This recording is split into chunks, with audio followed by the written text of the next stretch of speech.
인본주의 말라기 2장 말씀으로 오늘도 하나님을 경험하길 원합니다. 거짓 신앙 체계에 대해서 지금 계속 나누고 있는데요. 마지막으로 살펴볼 것이 또 하나의 축이 바로 인본주의예요. 인본주의. 지난 나눈 내용을 좀 잠깐 생각해 보면 율법주의 같은 경우는 거짓된 진리를 사람의 이성적 논리로 만들어낸 결과물이다 이렇게 볼 수 있는데, 그 결과가 바로 사람의 탐욕이 우선이 되는 그 결과에서 온 것인데, 그게 바로 또 기복신앙입니다. 그리고 기복신앙에서 나타난 바로 이 인본주의라는 것이 바로 이 기복신앙의 바탕을 두고 삶에서 살아가면서 그 방법에 대해서 직접 사람들이 행해지는 그런 것을 이야기합니다. 그러니까 이 모든 것은 거짓 신앙에서 이끌려 나온 그런 거짓 신앙으로 살아가게 되는 그런 결과를 초래하게 됐다는 거죠. 즉 거짓 신앙 체계에 빠졌다는 것은 바로 그 사람의 그 근본적인 의도가 철저하게 자기 중심적인 상태에서 나타난 현상이다 이렇게 볼 수가 있는 겁니다. 무슨 말이냐면, 그러니까 사람은 이미 죄로부터 자유할 수 없는 그런 상태에서 살아가고 있지 않습니까? 그 자체가 이미 자기교만이 있고 또 이기심과 탐욕으로 살아가고 있기 때문에 자신이 살아가는 데 있어서 어떠한 것이든지 간에 본의 아니더라도, 그러니까 자기가 생각지 않더라도 항상 마음에 도사리는 게 자기중심적인 거고 또 이기적인 그런 생각들이 본성처럼, 죄의 본성처럼 있기 때문에 그렇게 말하고 듣고 행동하는 것이 더 자연스럽다는 얘기예요. 그렇기 때문에 우리가 늘 죄의 근본을 얘기할 때 원죄라는 게 있지 않습니까? 그 아담이 지었던 그 원죄로 인해서 사람들이, 온 인류가 죄 가운데 태어난다는, 그러니까 죄의 시작인 이 원죄에 대한 인식이 없기 때문에, 그 없는 경우 때문에 현실에서 이 죄에 대한 해석이 달라질 수밖에 없는 거예요. 그러다 보니까 사람 자신들이 생각했을 때 이성적이거나 지적인 그런 측면에서 이 죄에 대한 판단과 해석을 하기 시작했다는 거죠. 그러니까 지금 생각해 보면 우리가 살아가고 있는 이 상황 속에 보면 대부분 다 사람들로 구성이 돼 있죠. 그게 이제 혼자 사는 게 아니다 보니까 이제 사회적 구성원이 돼서 함께 살아가고 있는 것을 우리는 당연시하고 있습니다. 그래서 그 안에서 벌어지는 무엇이든 간에 사람들로 인해서 결정이 되죠. 그래서 그 결정에 따라서 만들어질 수도 있고 없어질 수도 있다라는 얘기예요. 즉 사람 중심의 어떤 사회적 구성이라는 거지 않습니까? 그런 사회 구성원 중에 바로 우리 같은 그리스도인도 예외 없이 포함되어 있다라는 겁니다.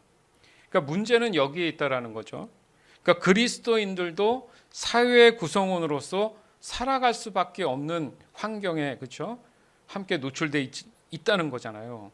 안 그러면 그리스도인들은 저 산속에서 각자 살아야 되지만 성경은 그렇게 말씀하시지 않는단 말이죠.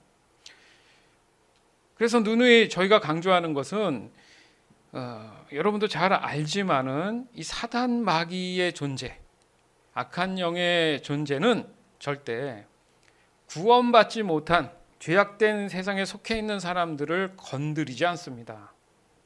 절대 건드리지 않아요. 왜냐하면 그들 스스로가 이미 죄성에 최적화되어 있기 때문에 굳이 건드릴 이유가 없는 거죠. 그냥 둬도 스스로 자멸을 하기 때문에, 스스로 육신이 죽어서 지옥에 가기 때문에 건드릴 필요가 없는 거예요. 그러면 사단 마귀의 대상은 누구냐? 당연히 그리스도인이 됩니다. 그래서 그리스도인으로 살아간다는 것이 그만큼 큰 믿음이 요구된다. 이 얘기를 안 할 수가 없는 거예요. 그래서 자꾸 강조하는 겁니다. 끊임없이 이 사단 마귀가 거짓으로 미혹하는 거예요. 잘 들어보세요. 성경이 말씀하시는 그들의 존재에 대한 의미가 뭔지. 예수님이 오시기 전까지만 해도 그들의 권세가 어느 정도 유효했어요. 그러나 예수님이 오신 이후로 사람의 죄값을 다 치러버리셨고 부활하셨어요. 그렇기 때문에 그들이 존재할 이유가 없습니다. 그러니까 명확한 사실이죠. 그래서 그들이 하는 모든 것들은 권한도 없고 능력도 없어요. 그럼 그들은 왜 지금도 존재하는가? 다 거짓말을 하고 있다는 거예요, 그들은. 그리스도인들에게 자꾸 거짓말을 해서 넘어뜨리는 게 미혹인 거예요. 말하자면 그 옛날 원죄 때를 생각하면 하와에게 이 실과를 따먹으면 죽는데 누가 그랬냐? 하나님이 그랬어. 아니야, 그렇지 않아. 거짓말한 거잖아요. 그죠? 그렇지만 그 죄에 대한 부분을 예수님이 오셔서 다 해결했기 때문에 그들이 하는 말은 다 거짓말이라는 뜻이죠. 그런데 그 거짓말에 속아서 그 말을 더 진리처럼 믿는 상황이 생긴 게 바로 더 크나큰 저주를 가지고 오더라는 겁니다. 이게 중요한 거예요. 우리가 신앙생활하는 데 있어서. 그러니까 그리스도인들의 말하자면 대적이 사단마귀라고 하는데 곧 그것은 내 마음의 믿음이 약하고 흔들릴 경우에는 그 거짓에 노출이 된다 이겁니다. 그러니까 예수님이 오직 하셨으면 믿음이 적은 자들아 자꾸 그 얘기를 하신 게 믿음이 핵심인 거예요. 그러니까 거짓말을 더 신뢰하면서 문제가 생기는 겁니다. 여러분 안에 그렇잖아요. 신앙이. 어떻게 담대할 수 있습니까? 담대함이라는 말은 간단한 거예요. 그냥 밀고 나가는 거잖아요. 어떻게 밀고 나갈 수 있어요? 철저하게 하나님의 능력을 믿으니까. 내가 지금 이 순간 죽는다 해도 나는 하나님이 나를 살려주실 줄 믿습니다 해야 담대해지는 거잖아요. 그러나 옆에서 내 믿음이 약하면 자꾸 속삭인다는 거죠. 있지도 않은 일 가지고 있는 것처럼 자꾸 속삭인다는 거죠. 거기에 내가 동의하고 타협하면 미혹에 빠지는 겁니다. 그래서 거짓을 허상이라고 자꾸 얘기하는 이유가 없는 사실이거든요. 죽지 않아요. 그리스도인들은. 구원받았으면 하나님이 함께 하십니다. 근데 그게 흔들리는 이유가 사회의 구성원으로 살다 보니까 수많은 사람 중에 믿지 않는 사람이 더 많다 보니까 그 말들이 더 내 마음 안에 실제적 현실로 다가온다는 착각을 한단 말이죠. 그 착각한다는 의미가 거짓말이잖아요. 그 착각을 자꾸 불러일으켜서 내 마음 안에 흔들리도록 만드는 그런 역할이 지금 악한 영들이 하는 일이라는 거예요. 그러니까 쉽게 물리칠 수도 있다는 거죠. 반면 너는 나에게 다 거짓말하고 있어. 거짓말하는 사람 여러분 좋아합니까? 배신감 느끼잖아요. 싫잖아요. 거짓말하는 거. 그런데 그 악한 영이 하는 일이 거짓말인데 자꾸 속는단 말이에요. 왜요? 안 보이니까. 내가 영적으로 깨어있지 않으니까 자꾸 속는다는 거죠. 그래서 그걸 잘 모르는 사람들이 하는 얘기가 그러면 믿는 생활이 이렇게 고달프고 힘들 것 같으면이라고 착각을 하면 차라리 그냥 세상에 속해서 나도 거짓말도 해가면서 얻을 거 얻어가면서 사는 게 낫지 않겠습니까? 얘기할 수 있잖아요. 그러면 지금 우리 함께 예배하는 여러분은 아마 이 예배에 들어오지 않았을 겁니다. 그게 아니라는 사실을 분명히 알고 있어요. 누가요? 여러분 안에 하나님의 영이 계시기 때문에. 아멘? 근데 마치 없는 것처럼 거짓말하는 존재들이 있다라는 거죠. 그걸 나의 가장 약한 부분을 자꾸 건드리면서 하는 거예요. 그게 건강에 문제가 있을 수 있고 물질에 문제가 있을 수 있고 사람의 관계에 있을 수도 있고 자기의 어떤 성격이나 기질이나 이런 것 중에 약한 걸 가지고 자꾸 뒤흔드니까 힘들어하는 거예요. 사실은 힘든 문제가 아닌데 힘들어한다는 거죠. 그러니까 모른다고 할 수가 없는 거예요. 어렴풋이라도 알고 있기 때문에 지금 하나님을 찾는 겁니다, 여러분. 아니요, 하나님은 계신데 그것을 확증하는 믿음을 자꾸 여러분들이 성장시켜 나가고 있는 거예요, 사실은. 믿으시기 바라요. 자꾸 그런 측면으로 봐야지 자꾸 부정한 잘못된 생각은 거짓말인데 그 생각이 더 커지는 경우가 많다는 얘기입니다. 따라서 저와 여러분이 신앙을 가지기 시작한 날, 하나님의 사랑을 더 확실하게 깨닫고 느끼고 순종한 그날, 회개하고 구원함을 받은 그날로부터 이제는 온전히 하나님께 속한 그런 상태가 되었기 때문에 그때부터는 끝까지 하나님의 길로 행하는 게 답이죠. 맞죠? 내가 너와 영원히 함께 하겠다. 그 말을 더 믿고 신뢰해야 되는데 뭐만 좀 안 되면 하나님 계시는 거 맞습니까? 하나님 입장에서는 가슴 아프시죠. 분명히 지금 같이 하고 있는데 얘가 나를 인식을 지금 못하고 있네, 그거잖아요. 그렇게 해서 믿음이 성장해야 되는 거예요. 멈추면 안 돼요. 그냥 처음 시작했던 초보 믿음 가지고는 감당이 안 되는 겁니다. 끊임없이 그 믿음의 성장이, 그 믿음의 분량을 성경은 분명히 요구하고 계시잖아요. 그것이 하나님과의 동행함이다라고 늘 얘기하는데, 왜냐하면 저와 여러분의 삶 속에 언제나 하나님이 주시는 새 생명이라는 게 존재합니다. 피곤하면 밤에 잠을 자요. 왜요? 몸이 피곤하니까. 그러면 새벽이 되면 몸이 건강함을 다시 회복되는 느낌이 있지 않습니까? 왜 그래요? 하나님의 새 생명을 공급해 주심이잖아요. 육신의 삶도 그런데 영적인 삶도 마찬가지입니다. 내가 쉼과 피곤함이 있을 때 하나님이 다 아시고 채워주심을 내가 믿으면 내 영적인 상태는 다시 새 생명을 얻는 것처럼 그 힘이 솟구는 거예요. 독수리 날개짓하듯 그 높은 절벽을 올라가는 것처럼 주를 앙망하는 자 올라갈 수 있다는 거죠. 앙망한다는 이 말, 하나님을 늘 찾는다는 그 마음이 중요한 겁니다. 찾는다는 의미가 믿음에 대한 결과예요. 다른 걸 찾지 않는다는 거죠. 찾는다는 건 내 믿음이 약함을 고백하는 거예요. 맞잖아요. 자꾸 찾는 거는 내 믿음이 아직은 약하다는 얘기잖아요. 그러나 내 믿음이 성장하고 두꺼워지고 커지면 하나님을 찾을 필요가 없이 그냥 당연히 내 삶엔 담대함이 자연스럽게 나올 수밖에 없다는 거죠.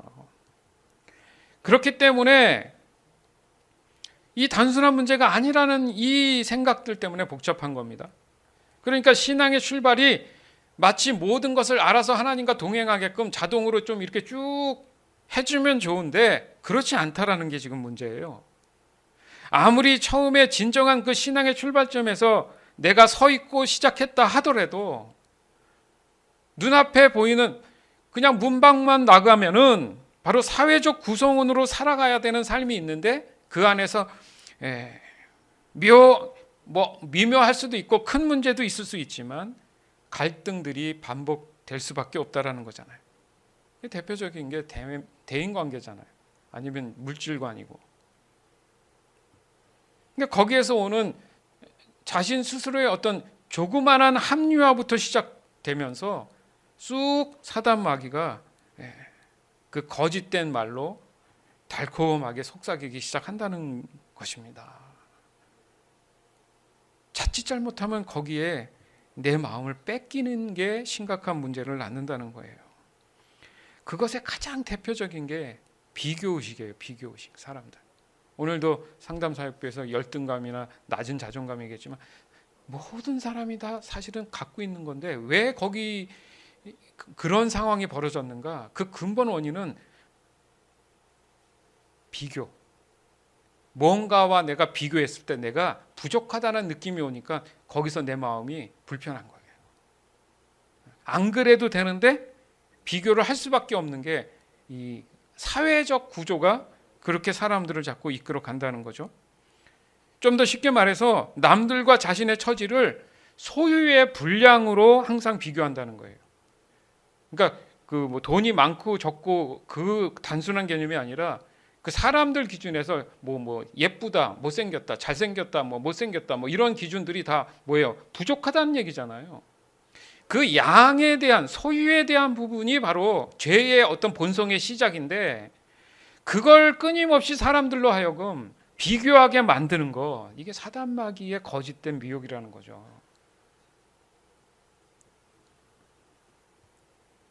물론 예전에도 그랬겠지만 지금은 더 심각하게 변질돼 가는 것 같아요.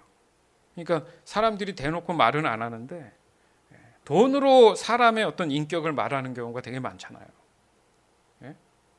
내가 뭔가 돈이 많아서 어떤 뭐 좋은 집에 살고 비싼 차를 타고 다니고 여유 있게 뭔가 좀 누릴 수 있는 그런 부분이 자세히 들어가면 그게 다 품격의 기준이 돼 버렸어요. 요즘 그렇지 않습니까?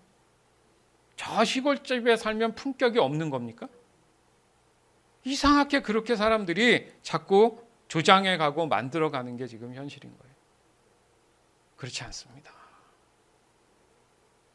저라는 사람을 이 지구 전체 우주에서 찾아볼 수 있어요? 저는 저 혼자예요. 여러분 개개인도 다 여러분은 다 혼자입니다.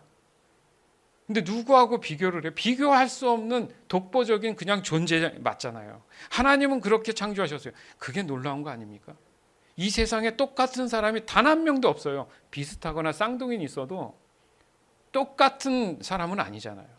그 자체가 소름 끼칠 정도로 기적적인 거예요. 근데 죄악된 세상은 자꾸 열등감을 불어넣습니다. 비교하게 만들어요. 나라는 존재를 자꾸 없애버려요. 그러니까 교육적인 측면에서도 자기 나름대로 잘하는 그런 부분들을 사람들이 개발을 못하잖아요. 우리가 잘 알지 않습니까? 대학에 가면 선호하는 과가 있어요. 그러니까 자기와 상관없이 졸업하고 나면 좀 먹고 사는데 불편함이 없는 거를 쫓아가니까 그 공부를 하다 말고 다 놔버립니다. 자기한테 안 맞는 거예요. 이게 슬픈 현실인데 그걸 또 이제 와서 누군가 한 사람이 소리친다고 바뀔 문제도 아니라는 거죠. 그 틈바구니 속에서 살아가는 게 지금 저와 여러분 같은 그리스도인들이란 얘기입니다. 그러다 보니까 사람들이 겉과 속이 다른 그런 모습으로 남을 대하는 경우가 많다는 거죠. 그러니까 내가 불리한 모습이 있으면 안 되니까 강해 보여야 된다는 생각도 막 이러면서 얼마나 그게 자기도 모르게 스트레스를 많이 받겠습니까? 따라서 자신의 어떤 신앙 안에도 하나님이 보시기에는 어떤 합당한 영적인 그 신앙보다는 물질적으로 보여지는 종교적 그런 행위에 나름 익숙해져 있는 것이 지금 우리의 모습일 수 있다는 거예요. 그 결과가 어떻습니까? 지금도 저와 여러분이 행하고 있는 이 신앙의 모습 안에도 바로 이 물질적 종교 행위를 다분히 가질 수 있는 가능성을 충분히 우리가 엿볼 수 있다는 거죠. 즉 언제든 거짓의 영으로 인해서 또다시 이 죄성에 물들어지기 때문에 그 결과적으로 이도저도 아닌 어설픈 신앙생활에 전전긍긍할 수 있게 된다는 거예요. 그러니까 변화가 없죠. 변화는 원하는데 실제 믿음의 측면에서 내가 이를 꽉 물고 끝까지 그 믿음을 지켜내는 그런 마음가짐이면 마음가짐이죠. 아니면 하나님을 전적으로 더 의지하려는 그런 모습이겠죠. 자세겠죠. 그런 게 요즘은 너무 부족하고 나약하기 때문에 그 생활 패턴이 늘 반복되더라는 거죠. 따라서 우리가 믿음으로 구하고 순종한다는 그런 의미는 죽어가는 이 육신을 위한 삶이 아니라는 거잖아요.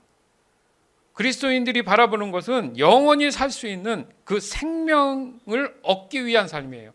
그 생명을 연장하기 위한 삶을 살아가기 위해서 하나님은 말씀하시지 않습니까? 하나님을 더욱 사랑해야 되는 그 현실, 그리고 하나님이 원하시는 길로 타협 없이 곧바로 가야 하는 이 현실, 그 길을 간다는 그 의미에서 하나님의 명령과 규례를 반드시 지켜내야 하는 이 현실, 바로 이 현실에 대한 현실적인 그런 인식이 너무나 부족하기 때문에 이 문제에 대해서 우리가 시급함을 느껴야 된다는 거예요. 이 부분이 약해요. 현실을 바라보는 눈이 다르다는 거예요. 그러니까 여기서 핵심이 되는 공통점이 바로 하나님의 말씀을 듣기만 하는 게 아니라 결과적으로 뭐까지 해야 된다고요? 행해야 된다. 행해야 된다.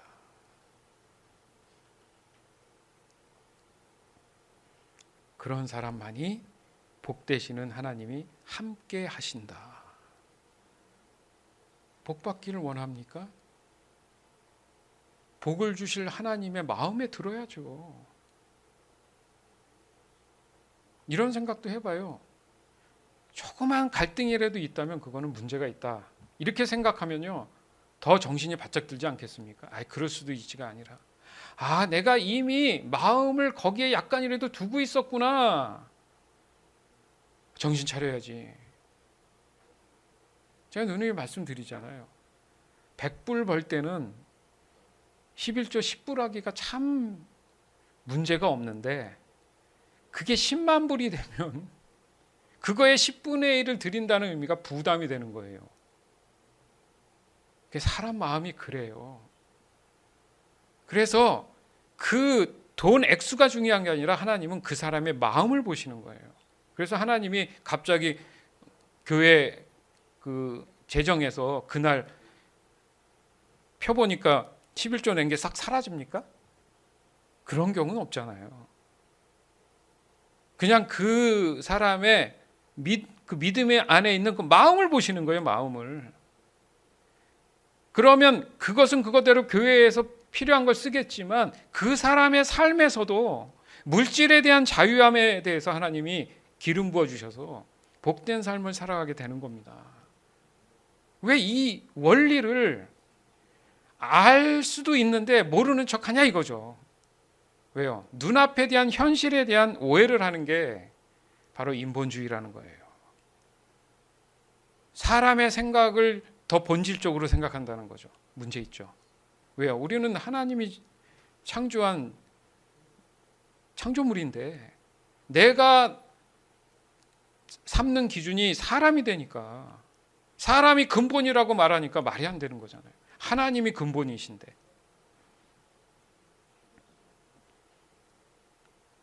그렇기 때문에 하나님 말씀을 듣고 행한다는 이 의미가 가능한 것을 결과적으로 얘기했을 때 하나님을 경외할 수 있는 사람의 신앙이다, 이렇게 얘기하는 거예요. 경외한다는 의미가 무엇인지 알기 때문에 하나님 앞에 나올 수 있는 겁니다. 말라기 2장 1절에서 6절. 제사장들아, 이것은 너에게 하는 명령이다. 귀를 기울여 내가 하는 말을 잘 들어라. 내 이름을 존경하여라. 나 만군의 여호와의 말이다. 그렇게 하지 않으면 내가 너희에게 저주를 내리겠다. 너희 복을 저주하겠다. 너희가 내 말을 귀담아 듣지 않았으므로 내가 이미 너희 복을 저주했다. 내가 너희 자손을 심판하겠다. 너희가 절기 때 바친 제물의 똥을 너희 얼굴에 바르겠다. 그리고 너희를 그 똥과 함께 던져버리겠다. 그때의 너희는 내가 이 명령을 내린 까닭을 알게 될 것이다. 그것은 내가 레위와 맺은 언약을 이어가기 위함이다. 나 만군의 여호와의 말이다. 내가 레위와 맺은 언약은 생명과 평강의 언약이다. 내가 이 언약을 그들과 맺은 것은 그들로 하여금 나를 경외하게 하기 위함이었다. 그리하여 그들이 나를 두려워하고 내 이름을 두려워했다. 그들이 바른 가르침을 베풀었고 거짓말을 하지 않았다. 그들이 평화와 정직으로 내 명령을 잘 지켰다. 그들이 많은 사람을 죄에서 떠나도록 했다. 아멘. 그러니까 여기 보면 이제 아무래도 구약적인 표현이고 그 당시이기 때문에 제사장이나 그러니까 레위 지파가 제사장들이었는데, 이걸 좀 우리 현실에 이렇게 비춰서 볼 때는, 영적으로 봤을 때는 예수님이 당연히 한 번의 어떤 그 속죄제, 그런 그 속죄물이시지만 또 대제사장으로 모든 것을 한 번에 끝내셨잖아요. 그런데 그 의미가 아니라 지금 이 레위와 맺은 언약이라든지 이 제사장 개념으로 오면, 지금으로 좀 억지로 따진다면 제자된 삶인 거예요. 제자된 삶. 예수님의 제자된 삶으로서의 이 복음적인 언약의 삶의 현장에서 적용할 수 있는 측면에서 보면 바로 이 언약이 나와의 맺은 언약처럼 깨달아진다는 거죠. 그러면 이 성경을 봤을 때 제사장이란 얘기를 하거나 레위에 맺은 언약을 얘기할 때 나와의 관계성을 이해할 수 있다는 거죠. 그래서 보면 레위와 맺은 언약은 생명과 평강의 언약이다. 하나님이 내게 맺은 언약은 생명과 평강인데 그것이 가능한 게 곧 예수 그리스도다, 이렇게 되잖아요. 그러니까 이 말씀 안에도 보면 이 언약의 의미에서 하나님은 나에게, 저와 여러분에게 참 생명과 평강을 주시길 원하시는 분이구나. 근데 내 현실적인 삶에서는 뭐가 그렇게 삶이 힘들고 복잡하고 뭐가 되지도 않고 뭐 아프기도 하고, 이게 도대체 이게 평강이냐 생명이냐, 그렇게 얘기하지 말고 혹시 내가 인본주의적이지 않느냐, 율법주의에 빠져 있지 않느냐, 기복신앙을 갖고 있지 않느냐, 나의 신앙에 어떤 문제가 있으면 냉철하게 좀 진단해서 하나님의 행하시는 일을 온전히 따르기를 간절히 구해야겠구나, 이런 생각을 좀 가져야 된다는 얘기죠. 그러니까 문제가 있다 이렇게 이해하는 게 아니라 나를 돌아보고 내 성찰을 하고 더 옳은 길로 더 가까이 가겠다라는 긍정적인 마음을 가지라는 거예요, 신앙생활이.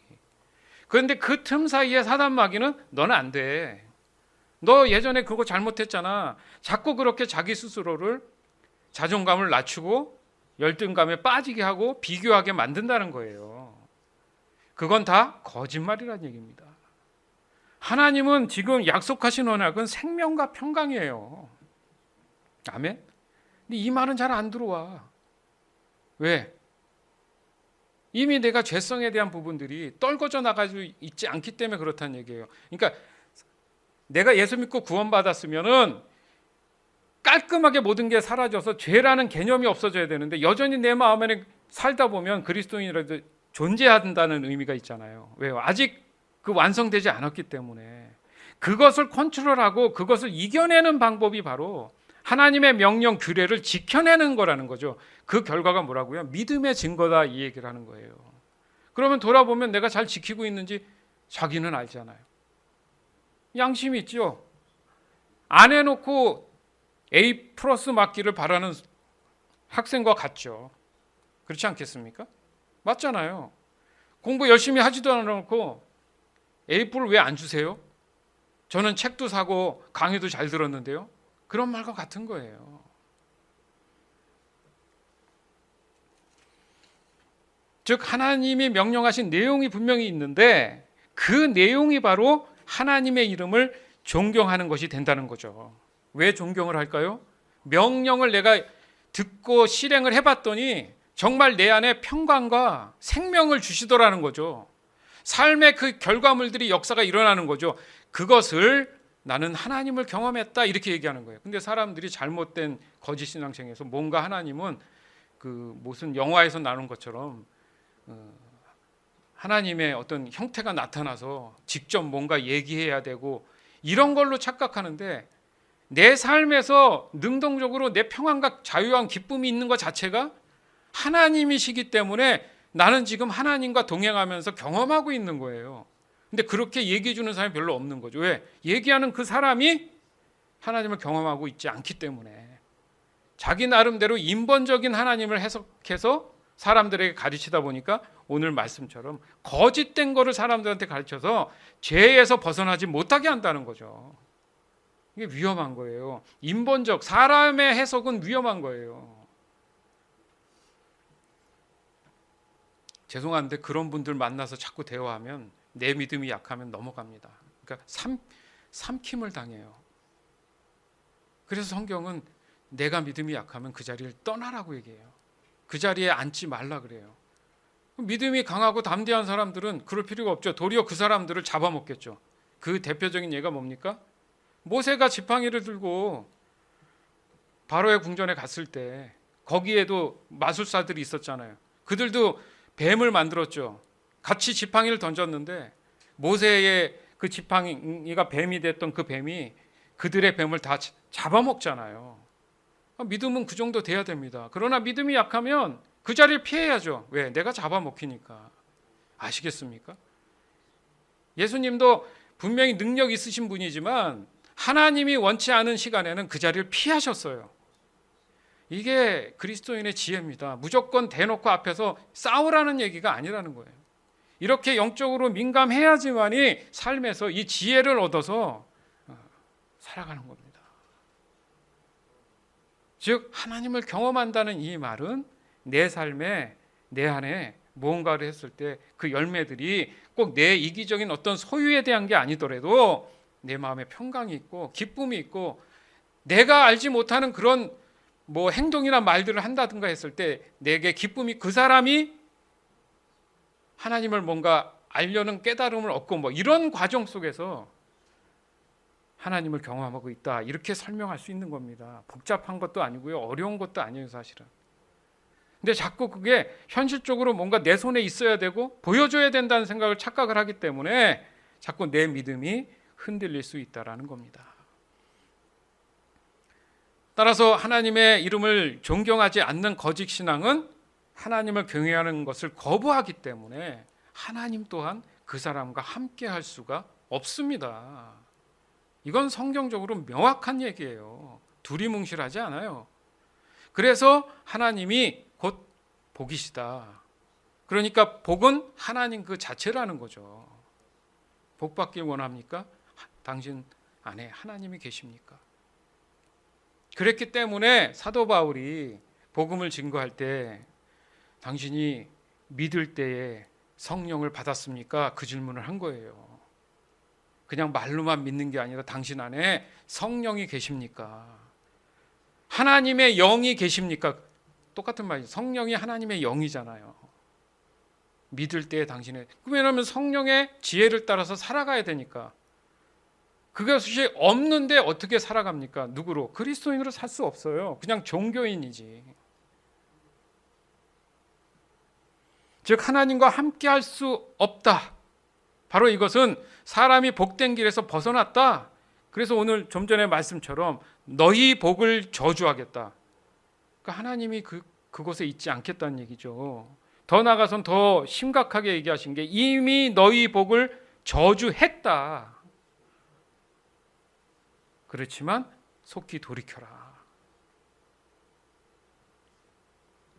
또한 거짓 신앙에서 시작된 모든 것은 더러운 똥에 비교했습니다.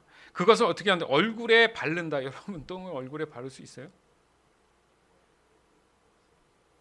뭐예요? 최악의 수치입니다. 그래서 뭐 이런 얘기 있잖아요. 야, 얼굴에 똥칠하네? 뭐 이런 얘기 하잖아요. 최악이죠, 최악. 그리고 어떻게 하면 그 똥과 함께 버리신다잖아요.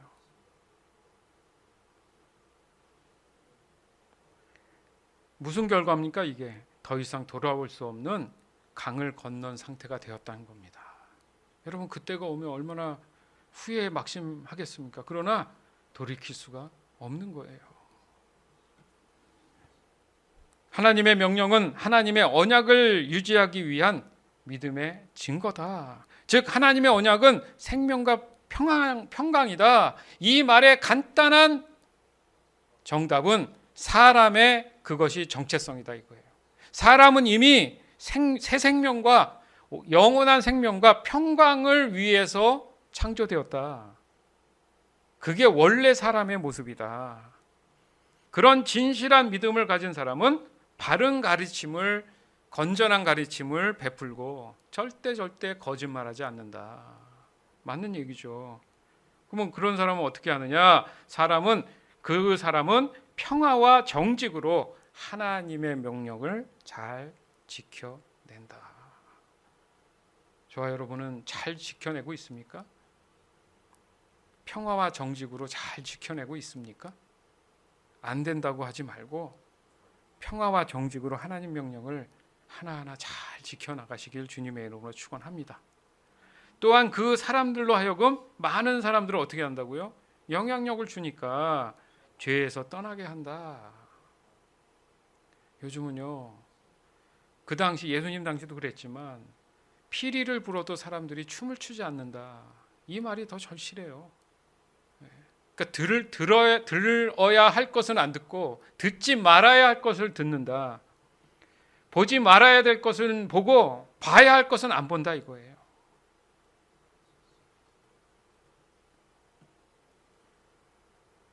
따라서 하나님의 길로 행하는 것은 진정한 신앙을 가진 사람의 최선이다. 다시 말합니다. 하나님의 길로 행한다는 것은 진정한 신앙을 가진 사람의 최선이다. 여기서 최선은 뭡니까? 끝까지 지켜낸다는 의미잖아요. 나는 완벽하니까 잘하고 있어가 아니라 늘 겸손하게 최선을 다하는 거예요. 그 이유는 언제나 하나님의 길이 의롭기 때문에 그렇습니다. 그리고 하나님의 길은 언제나 옳습니다. 아멘. 옳은 길을 따라야죠. 옳지 않은 길을 따르면서 안 된다고 하면 안 되죠. 또한 하나님의 길은 언제나 거룩함으로 죄와 구별되어 있습니다. 그리고 하나님의 길은 진정한 사랑과 신실함이 함께합니다. 사람들이 웃기죠. 자기는 부족하면서 남은 완벽해야 돼. 맞죠? 예? 그러나 하나님이 함께하는 사람은 부족해도 하나님이 그 모든 것을 채워주신다는 의미예요. 그럼 겸손해질 수밖에 없죠. 이게 얼마나 말로만 해도 감사한 일이고 행복해요. 저와 여러분 모두가 살아생전에 이런 삶을 누리며 살아가길 주님의 이름으로 축원합니다. 이게 복된 삶인 거예요. 그리고 또 하나 하나님의 길은 영원합니다. 그러니까 문제는 사람의 타락이 시작되면서 이 모든 걸 어떻게 됐어요? 거부하기 시작했다는 거죠. 그 결과가 지금 우리가 살아가고 있는 이 현실의 모습이라는 거예요. 즉 하나님의 자녀라 할지라도 바로 이 거짓의 영으로 인해서 타락한 결과가 또다시 하나님의 길을 떠나게 만들어서 자기의 길로 행하기 시작하더라는 거죠. 더 심각한 문제는 그 사실을 인식하지 못한 상태에서 살아가더라는 거예요. 이게 인본주의입니다. 최악이죠. 잘 몰랐죠, 여러분. 이게 얼마나 심각한지 알겠죠. 이사야 55장 6절에서 9절. 너희는 찾을 만할 때 여호와를 찾아라. 가까이 계실 때 여호와를 불러라. 악한 사람은 그 길에서 돌이키고 죄인은 자기의 악한 생각을 버려라. 여호와께 돌아오너라. 그러면 여호와께서 자비를 베푸실 것이다. 우리 하나님께 돌아오너라. 그러면 여호와께서 너그럽게 용서하실 것이다. 내 생각은 너희 생각과 다르며 내 길은 너희 길과 다르다. 여호와의 말씀이다. 하늘이 땅보다 높음 같이 내 길은 너희 길보다 높으며 내 생각은 너희 생각보다 높다. 아멘. 사람들의 생각이나 그 판단이나 그 논리가 있잖아요. 그래서 어떻게 형편이 나아졌습니까? 내일을 알 수 있어요? 오죽했으면 예수님이 그런 모습을 보고 너희가 걱정한다고 해서 한 자나 더 하겠느냐. 그 어리석음에 빠져도 끝까지 자기 생각, 인본적인 생각에서 벗어나지 못하는 게 죄성이라는 거죠. 끝까지 하나님을 믿지 않고 불안전하고 불확실한 두려움을 더 믿는 경우. 그렇기 때문에 내 생각과 너희 생각은 다르다 이거예요. 하나님 생각은 완벽한데 그걸 믿지 않도록 하는 것이 죄라는 거예요. 그 한계를 넘어서지 못하면 그렇게 사는 거예요, 그냥. 얼마나 슬픈 현실입니까, 그게? 따라서 사람 중심적이고 자기 중심적인 이 인본주의가 추구하는 것은 오직 자기를 위한 것에 초점이 맞추다 보니까 시야가 상당히 좁습니다. 넓게 못 봐요. 그래서 하나님과 함께해야 한다는 이 절실함과 절박함이 그 사람한테는 존재하지 않아요. 그러니까 사람에게 있어서 가장 위태로운 상태임에도 불구하고 인식하지 못한다는 얘기입니다. 그래서 너희는 찾을 만한 때에 여호와를 찾아라. 곧 때가 있다는 얘기예요. 그 때를 놓치면 건너지 못하는 강을 건너는 겁니다. 그리고 가까이 계실 때에 여호와를 불러라. 여러분 옆에 지금 가까이 계십니다. 왜요? 우리가 이 말씀을 지금 나누고 있잖아요. 이 말씀을 듣고 싶어도 못 듣는 그런 시간이 온다는 얘기잖아요. 따라서 인본주의는 악한 사람을 상징합니다. 좀 전에 읽은 말씀에도 그렇잖아요. 악한 사람은 그 길에서 돌이켜라. 악한 사람, 어떤 사람이 인본적인 사람, 사람 중심적이고 자기 중심적인 사람, 하나님 중심이 아닌 사람, 그걸 악한 사람이라고 한 거예요. 그것은 곧 죄인이란 뜻이잖아요. 그리고 그 죄인은 늘 악한 생각에 빠져 있습니다. 악하다 그러니까 그 나쁜 생각, 도둑질, 이 악한 게 아니라 하나님을 배제하는 모든 것은 다 악한 거예요. 쉽게 얘기하면 하나님 말씀대로 안 사는 건 다 악한 거예요. 맞잖아요. 선과 악을 어떻게 구분합니까? 하나님 말씀의 기준에서 구분하잖아요. 그래서 선악과입니다. 하지 마라, 해라 차이잖아요. 하라는 명령이 있고 하지 말라는 부정이 있잖아요. 그죠? 그러면 하지 않았을 것은 모든 것이 다 하나님 뜻을 거부한 거기 때문에 불순종이라고 얘기했을 때 그건 다 악한 거예요. 하나님 믿지 아니하고 세상적으로 착하게 산다고 남한테 잘해주고 그거 다 악한 거예요. 사실은. 아까도 말씀드렸지만 죄에 대한 원죄에 대한 개념을 갖고 있어야지 지금 현실에서 얘기하는 그 죄에 대한 그런 현실적인 해석이 달라진다는 거예요. 차원이 다릅니다. 우리가 추구하는 건 뭡니까? 영생이잖아요. 사는데 그냥 착하게 산다 안 산다의 문제가 아닌 거예요. 하나님의 말씀의 명령에 따라 순종하고 살면 하나님의 영이 내 안에 있으니까 그 선함이 자연스러우니까 누가 말하지 않아도 굳이 착하게 살아야 된다는 개념에 살지 않아도 내가 그렇게 행해지고 있다라는 거죠. 그게 하나님의 길로 행한다 이 의미라는 거예요. 아멘. 깨달을 줄 믿습니다. 그러니까 결국 그 사람에게는 하나님의 영이 없다는 건데 바로 이 인본주의에 빠져 있는 사람의 우상이 뭐냐? 교만입니다. 나보다 위가 없다는 거잖아요. 교만은. 예? 그러니까 모든 것은 사람에 의해서 나왔다는 거죠. 그래서 그들의 생각을 절대적으로 신뢰하기 시작합니다. 하나님 보실 때 얼마나 한심하고 어리석어 보이겠습니까? 사람 자기네끼리 내가 왕이니 아니니 해가면서 내가 똑똑하니 아니니 위에서 보시는 하나님이 얼마나 바보같이 보이겠어요.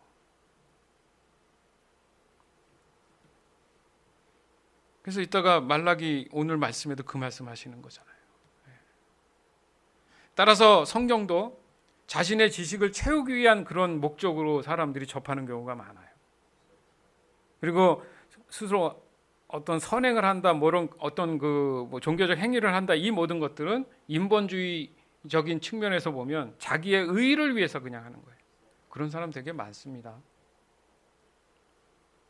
근데 자신은 그게 보람되다고 얘기하는데 이 자칫 잘못하면 자기 만족을 위한 게 돼버린다는 거죠. 그러니까 이런 사람들을 하나님은 제일 싫어합니다.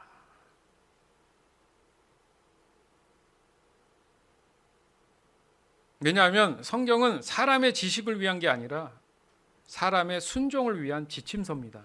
다시 말씀드릴게요.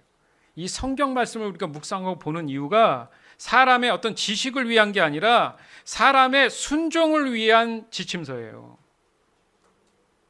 어떻게 순종하라는 뜻입니다. 왜요? 이거 왜 해야 되는데요? 여기서 내가 뭘 얻으면 나한테 유익이, 이런 말씀이 아니라는 거예요.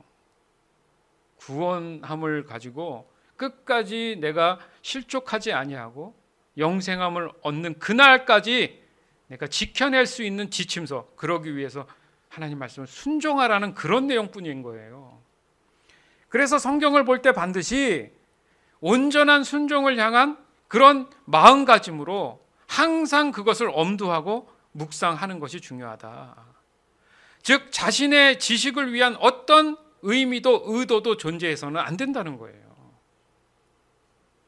따라서 자기의 의를 위한 사람 중심적인 이 인본주의는 반드시 하나님의 저주와 심판이 기다리고 있다는 사실을 여러분 소름 끼치도록 깨닫고 있어야 돼요. 그 죽음의 길을 누가 원해서 갑니까? 그렇지 않다는 거죠. 에스겔 18장 30절에서 32절. 그러므로 이스라엘 백성들아, 내가 너희를 각 사람이 한 일에 따라 심판하겠다. 나 주 여호와의 말이다. 회개하고 죄에서 돌아서라. 그러면 죄 때문에 망하는 일이 없을 것이다. 너희가 지은 모든 죄를 버리고 새 마음과 새 정신을 가져라. 이스라엘 백성아, 왜 너희가 죽으려고 하느냐? 나 주 여호와가 말한다. 나는 누구든 죽는 것을 즐거워하지 않는다. 회개하여라. 그러면 살 수 있다. 아멘. 살려주시길 원하잖아요, 하나님. 어떻게든 살리길 원하시잖아요. 근데 왜 죽으려고 하냐? 뭐예요? 답답하다.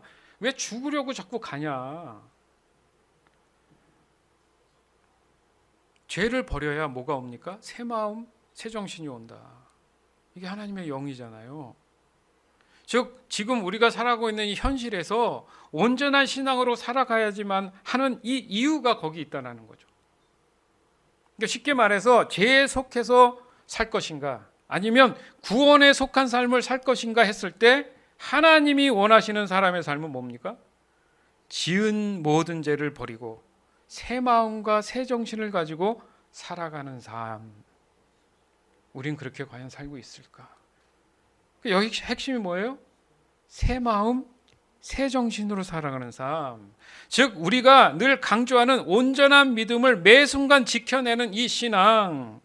그것을 결정적으로 방해하는 것이 바로 인본주의입니다.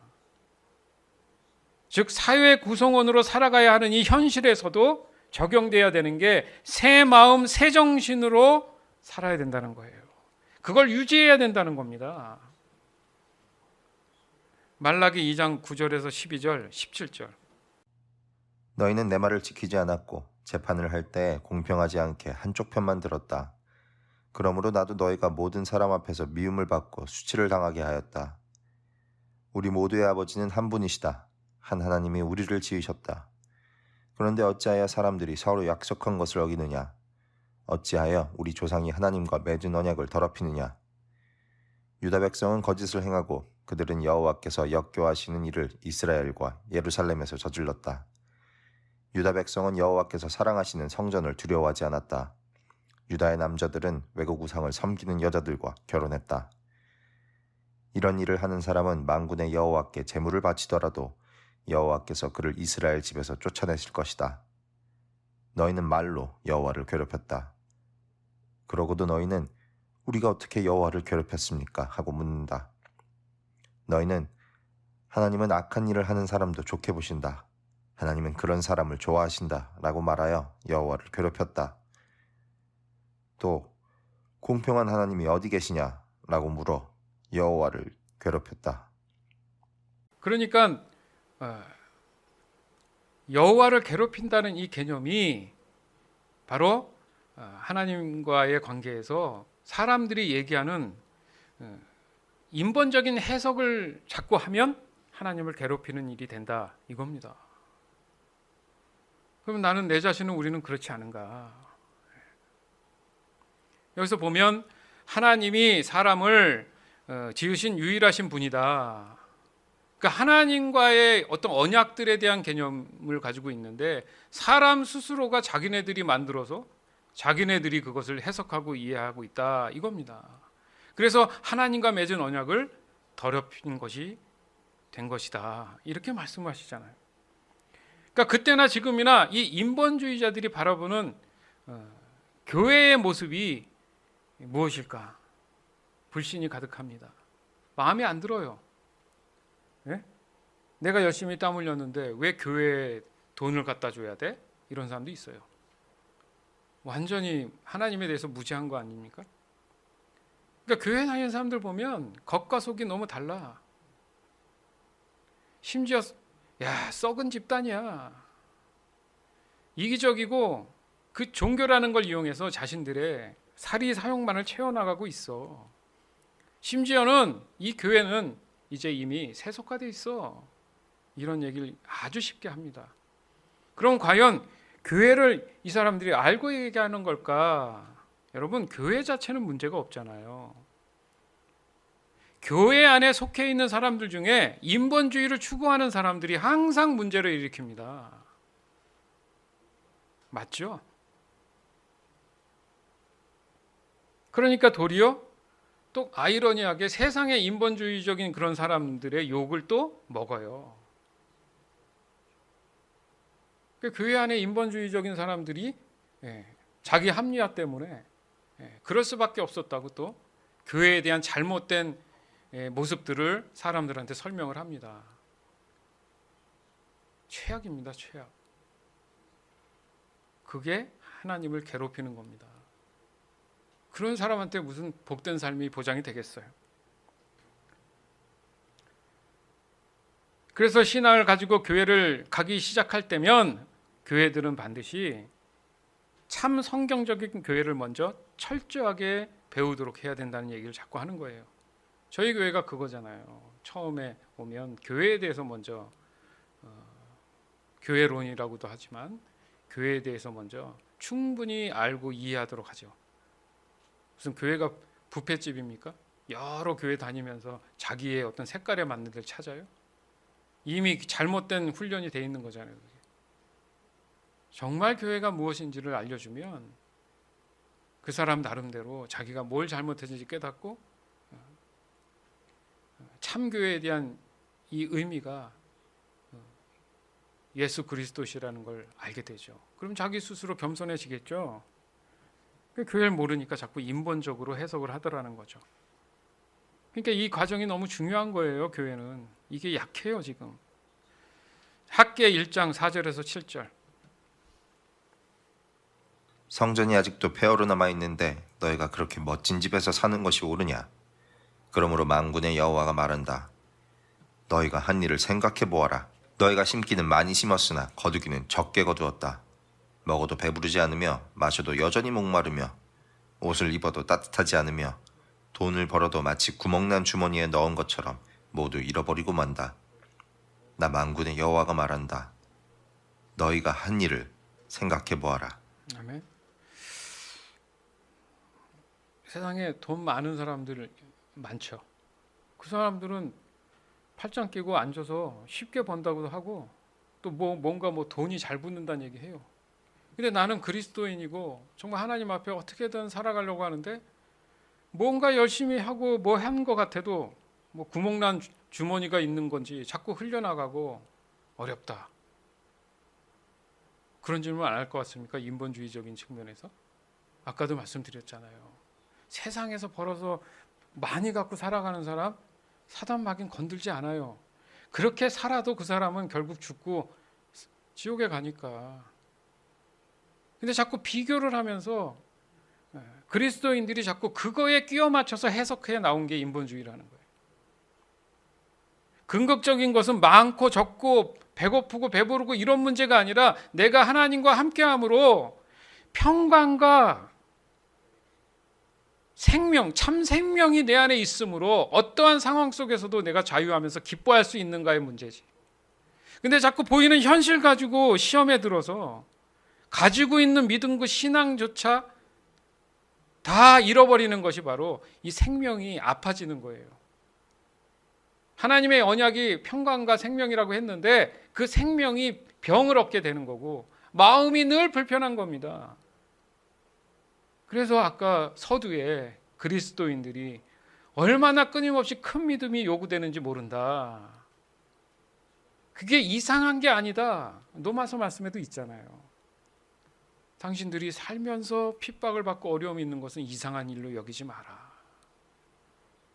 세상과 구별된 삶을 살다 보면 당연히 어려운 거죠. 공격을 안 받을 수가 없죠. 근데 그냥 둡니까? 에베소서 6장 말씀. 전신갑주. 세상을 이겨내는, 지켜내는 일들에 대해서 분명히 언급을 늘 하고 계세요. 근데 나는 그게 눈에 보이지 않아. 그 믿음이 내 안에 없어. 그냥 보여달라 그러고 하나님께서 채워달라고만 자꾸 해. 그 인본적인 거잖아요. 그게. 이게 정리가 안 되니까 세상에 속해서 믿지 않는 사람들보다 내가 더 못하다는 착각을 하는 거예요. 너희가 한 일을 생각해 보아를 자꾸 강조하시잖아요. 너희들이 어떻게 행동했는지를 한번 봐봐. 왜 그건 안 보니? 좀 더 쉽게 예를 들면 아브라함에게 두 아들이 있었어요. 배다른 형제죠. 이삭과 이스마엘입니다. 그러니까 이삭 같은 경우는 하나님의 유업을 이어받을 그런 존재로 하나님께서 이미 작정하신 그런 인물이죠. 그것을 이제 영적으로 어차피 예수 그리스도에 대한 부분을 예표하시기 위한 거니까 십자가의 복음입니다. 그게. 그러니까 십자가의, 좀 더 구체적으로 하면 십자가의 복음의 능력이죠. 사람들이 생각할 수 없는 그 한계를 뛰어넘는 하나님의 능력을 얘기하는 거란 말이죠. 새 생명이 뭡니까? 구원이잖아요. 맞죠? 그러나 이스마엘은 하나님의 유업을 위한 존재로서 그 리스트에는 없었어요. 그냥 인본적인 지식에서 만들어진 율법주의의 상징입니다. 즉 이스마엘은 인간적인 수단과 방법으로 육신의 생각에서 나타난 결과잖아요. 그러나 이삭 같은 경우는 오로지 하나님의 전적인 주권으로 나타난 언약의 성취란 말이에요. 완전 다른 문제죠. 그러니까 사람들은 대를 못 이으니까, 한국에 뭐 예전에 시바지 같은 그런 그 역할을 했던 경우도 있고, 그게 전 세계적으로 보이지 않게 있단 말이죠. 그러니까 사람의 방법이 그렇다는 얘기인데 하나님은 굳이 그게 필요가 없잖아요. 그게 뭡니까? 예수님이 어떻게 태어나셨죠? 성령으로 잉태하셨잖아요. 그게 십자가의 복음의 능력이라는 거예요. 인본적인 방법은 도저히 할 수 없는 한계를 하나님은 하신다는 뜻입니다. 아멘? 그걸 우리는 믿는 겁니다. 그게 믿는 게 우리의 일인 거예요. 그렇지 않습니까? 이삭은 어때요? 하나님이 약속은 하셨는데 나이가 100세가 이제 다 돼가도록, 사라 같은 경우도 마찬가지로 그 나이에 무슨 애를 낳습니까? 여러분 상상이 갑니까? 그런데 하나님이 하신다고 하셨을 때 끝까지 믿어야 되는데 중간에 인본적인 생각이 들어왔잖아요. 그 결과가 어떻습니까? 그 이스마엘이 저주를 받아서 쫓겨나죠. 그 후손들이요, 다 저주받아가지고 모슬림을 만들잖아요. 내 잘못된 어떤 신앙관이나 믿음으로 인해서, 인본적인 생각으로 인해서 나로 끝나는 문제가 아니라는 좀 책임감을 가져야 된다 이거죠. 나 하나로 끝나는 문제가 아니라는 거예요. 이 육신적인 후손을 고집했던 사라 같은 경우 하나님에 대한 믿음보다는 이 인본적인 합리성으로 인해서 그 자녀가 버림을 받습니다. 헨리 블랙가비 목사, 하나님과의 신선한 만남에서 하나님은 믿음으로 살라고 하시는데 인본적인 것은 눈에 보이는 것을 더 의지하고 산다. 하나님은 자기를 부인하라고 하시는데 인본적인 것은 자기의 입지를 먼저 챙긴다. 하나님은 자기를 낮추라고 하시는데 인본적인 것은 스스로 높인다. 하나님은 자기 목숨을 다하라고 하시는데 인본적인 것은 자기의 목숨만을 소중히 여긴다. 주 안에서 사랑하는 여러분, 저와 여러분의 신앙은 처음 시작부터 끝까지 하나님의 길로 행하는 것이 최선입니다. 다른 방법이 없어요. 반면 사람이 타락하고 변질된 것은 하나님의 길을 떠나서 자기의 길을 행하고 있다라는 거잖아요. 따라서 인본주의의 절대 하나님의 그 유업들을 유산으로 받지 못하고 동참할 수도 없고 그런 자격도 없다라는 거죠. 그것은 곧 복이 아닌 저주를 더욱 받게 되는 결과를 가지고 온다라는 겁니다. 그래서 언제나 인본주의는 하나님의 생각과 완전히 다른 삶을 살아갈 수밖에 없다라는 거죠. 이 모든 것은 죄에서 돌이킨 사람이라 할지라도 다시금 죄와 타협할 수 있는 여지를 갖고 있다라는 그 사실을 성경은 경고하고 있습니다.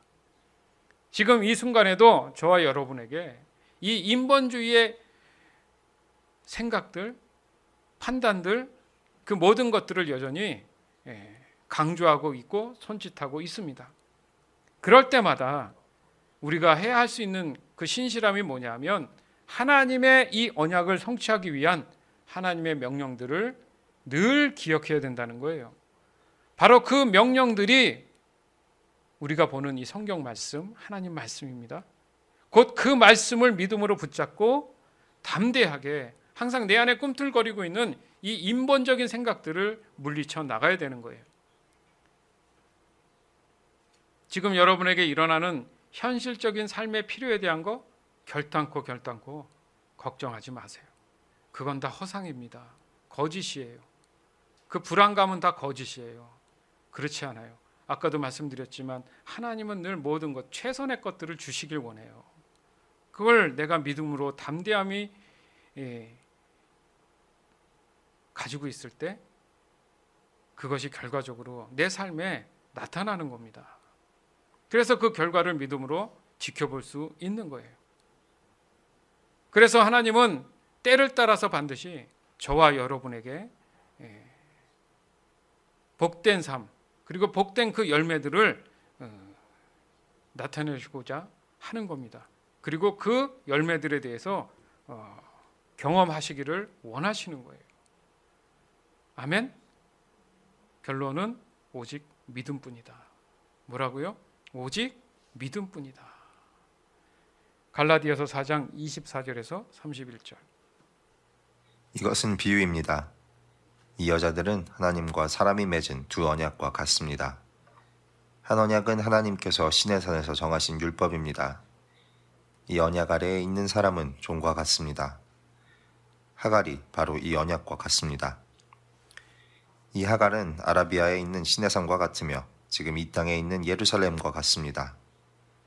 하갈 자신도 종이며 그 후손들도 율법에 매인 종입니다. 그러나 위에 있는 하늘의 예루살렘은 자유스러운 여자와 같습니다. 그는 우리 어머니입니다. 성경에 이렇게 적혀 있습니다. 아기를 낳지 못하는 여자여 기뻐하여라. 아기를 낳는 고통을 느껴보지 못한 여자여 노래하며 외쳐라. 남편이 있는 여자보다 내 자녀가 더 많을 것이다. 형제들이여, 여러분은 이삭과 같이 하나님의 약속을 따라 태어난 하나님의 자녀입니다. 사람의 방법으로 태어난 아들이 성령의 방법으로 태어난 아들을 괴롭혔듯이 지금도 그러합니다. 그러나 성경이 무엇을 말합니까? 여종과 그 아들을 내어 쫓아라. 자유인의 아들은 아버지의 것을 다 물려받으나 여종의 아들은 아무것도 받지 못할 것이다. 그러므로 형제들이여, 우리는 여종의 자녀가 아니라 자유한 여자의 자녀입니다. 아멘.